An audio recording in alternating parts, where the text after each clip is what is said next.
დაიფიცეთ რომ იტყვით სიმართლეს და არაფერ სიმართლის გარდა. კაუჩი ჩემი პირიდან სიმართლის გარდა თუ სხვა სიტყვები ამოვიდეს, იმენა თქვენ დედა ძმა ჩვეულებრივად. ბიჭო, წაიღო, წავიდა, ეგრე არ არის ძმა. აქ ჩვენ ხალხი ვარ, ჩვენ დედა გაიგე ბიჭო. რა ეს რა იკადრა.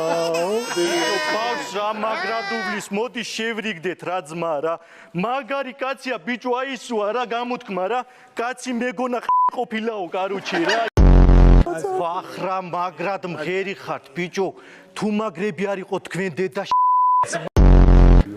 ხო არა ძმა, მე მილიონჯერ გითხარი ბიჭო, რაც არის იმას ხეს ნუკიდებ იმ საქმეს თქო. ეგ ანდაზაც არის, ნათქვამია, კატავერ შეტა ხაო პარასკევია დღეცაო, გაიგე? კაროჩი ამ იმას გაუჭია მუცელი ამოიყვანა, ეგეც შენი მშვიდობა ძმაო. გადაარჩინა ორივე ძმა. ეს წიგნია ბლინ. ბლინ? აი და ბლინები დაამატე, გეხვეწები რა.